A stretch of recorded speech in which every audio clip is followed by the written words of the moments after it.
आप जुड़े हुए हैं जीएम एजुकेशन में। चर्चा का विषय है TRE-3 का रिजल्ट प्रकाशन होगा अगस्त के तीसरे सप्ताह में पुराने आरक्षण रोस्टर के मुताबिक।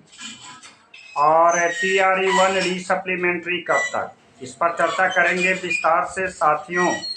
TRE-3 की परीक्षा समाप्त हुई, रिजल्ट प्रकाशन की प्रतीक्षा कर रहे हैं TRE-3 के शिक्षक अभ्यर्थी।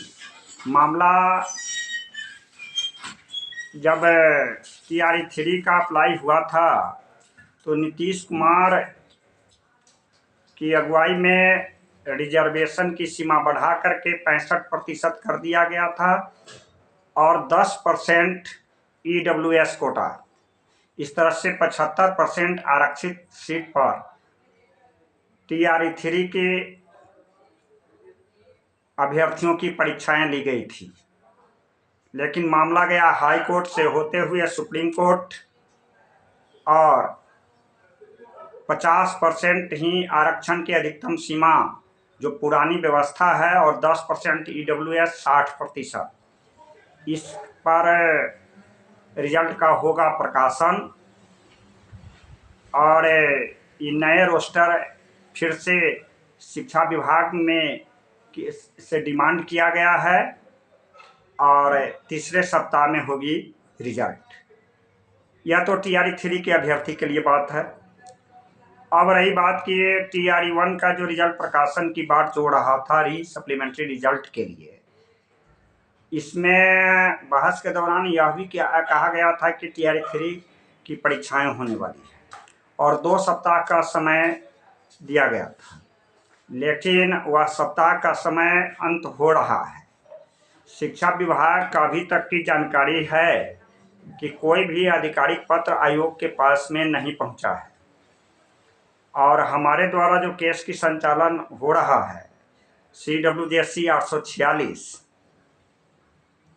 इस केस की सुनवाई के अगले सप्ताह बहस होने वाली है, जिसमें हम लोगों ने जो रखा है कि नॉन एलिजिबिलिटी वाली बात तो है ही, मल्टीपल वैकेंसी की बात है ही, लेकिन हमारा बहस में यह पुरजोर अधिवक्ता के द्वारा प्रयास किया जाएगा जिसमें ऐसे TRE-1 के अभ्यर्थी जो रीसप्लीमेंट्री वेट की बात जोड़ रहे थे लेकिन TRE-3 की भी TRE-2 की परीक्षाएं दी और TRE-2 में शिक्षक बन गए, अगर TRE-3 में भी शिक्षक बन जाएंगे, इतनी सीट को शिक्षा विभाग को बताना पड़ेगा कि जो TRE-1 के रिजल्ट प्रकाशन के योग्य था लेकिन TRE-2 के में की परीक्षा में अभ्यर्थी शिक्षक बन गए और TRE-3 में भी बन गए, इतनी सीटें बढ़ाना पड़ेगा। यह एक टेक्निकल बात है और इसको अधिवक्ता के माध्यम से न्यायालय में समझाने का प्रयास किया जाएगा कि इस तरह से सीट की संख्या अधिक से अधिक हो सके, जो हमारे पिटिशनर भाई हैं सभी को मौका मिल सके। और दूसरी बातें हैं कि जो हमारे विज्ञप्ति में जितनी संख्या थी और टीचर जितना रिजल्ट प्रकाशन हुआ और शिक्षक नियुक्त हुए, यह संख्या भी अधिक है।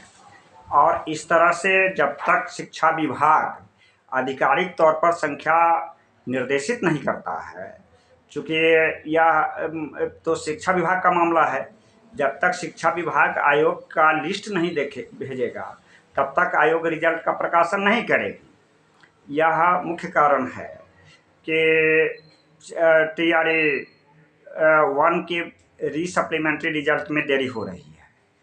अब हम लोगों के जो अधिवक्ता के द्वारा जो सुनवाई अगली होगी, इसमें इसी मुद्दा को उठाना है और इसमें जो माननीय न्यायाधीश हैं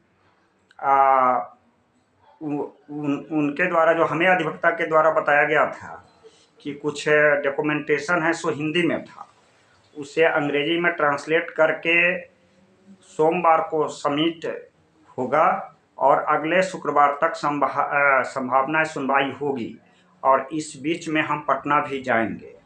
जो अभ्यर्थी केस की सुनवाई सुनना चाहते हैं, समझना चाहते हैं, वे भी हमारे साथ रह सकते हैं। इस तरह से सभी पिटिशनर बंधु जो इस केस को समझ सकने की प्रयास करेंगे, वे हम हमारा संपर्क सूत्र है 93 048 57 942। उससे उस रोज संपर्क करके पटना में चल करके अधिवक्ता से बातचीत कराऊंगा, समझा भी दूंगा। चूँकि हमारा यह प्रयास होगा कि सभी पिटिशनर लाभान्वित हो सके और संख्या अधिक से अधिक हो। और जहाँ तक मुझे जानकारी मिल रही है कि और भी पिटिशनर के समूह के द्वारा विभिन्न अधिवक्ताओं से जो केस का संचालन हो रहा है TRE 1 री-सप्लीमेंट्री के लिए, उसमें भी उनका भी यही मांग है कि अधिक से अधिक संख्या दिया जा सके। देरी होने से कुछ अभ्यर्थियों से द्वारा या फ़ोन पर बातें आ रही है या कहीं से अज्ञात बातें हैं कि क्या सरकार सोच रही है कि LPA में जाएंगे। ऐसी भी बातें उड़ता हुआ सा सुनाई देता है।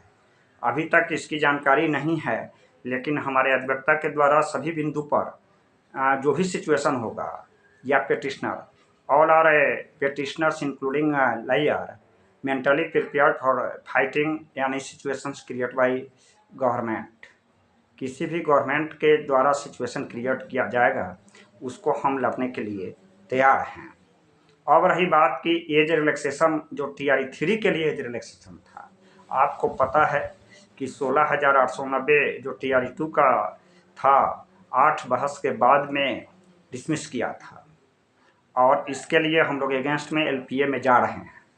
और एक 30 दिन का समय होता है, 30 दिन के समय में ही LPA में लोग जा रहे हैं।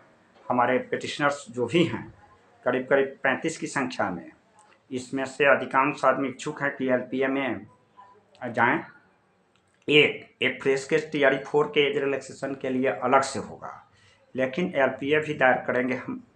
और दूसरी बात है कि 3840 जो TRE 3 का था, हमारे अधिवक्ता का कहना है कि अभी अगर सुनवाई करवाते हैं तो इसमें डिसमिस भी हो सकता है। इससे बचने के लिए जो और भी 8 पिटिशनर जो जीता हुआ केस है उसका क्या रुख होता है और इस पर क्या न्यायालय करती है, इसके सहारे TRE 3 वाले पिटिशनर्स को आगे ले जाएंगे। इसके संपर्क में भी जो हमारे पिटिशनर बंधु हैं, अगर कुछ बात को समझने और समझाने का प्रयास करेंगे अधिवक्ता को, तो हमारे साथ एक निश्चित तिथि तय कर लेता हूं अगले सप्ताह, उसको चलेंगे और उनकी भी बातें उनके सामने में ही रखा जाएगा। और आप में सभी पिटिशनर बंधु से आग्रह है कि आप लोग पेशेंस बना करके रखें। खास करके वैसे पिटिशनर बंधु का लगातार फ़ोन आता है कि सर हमारा मार्क्स कम है, क्या हमारा हो पाएगा, पिटिशनर के लिए जीत दिलवाइए। तो आप जानते हैं कि हाई कोर्ट का फैसला भी लेख होता है। हमारा जो केस किया गया था उसमें मुख्य बिंदु था बहाली के मध्य में डोमिसाइल को तोड़ना और अन्य प्रदेशों की बहाली अभ्यर्थी को अधिक परसेंटेज मौका देना, यह बात पर ज़्यादा था फोकस। और भी बातें थी, विज्ञप्ति में रिजल्ट का प्रकाशन की प्रक्रिया, यह सारी बातें थी। तो एक बिंदु का मामला आया है और इस पर हमारा अधिवक्ता कागजी रूप पर पूरा तैयार हैं। डेट का मेंशनिंग किया जा रहा है और जब भी वक्त मिलेगा तो सुनवाई करा करके जीत दिलाने का प्रयास करेंगे। आप विश्वास रखिए न्यायालय पर, न्यायालय का जीत स्वीकार करना हमारा लोकतांत्रिक प्रक्रिया में कर्तव्य बनता है। धन्यवाद। आप जुड़े हुए हैं GM एजुकेशन में।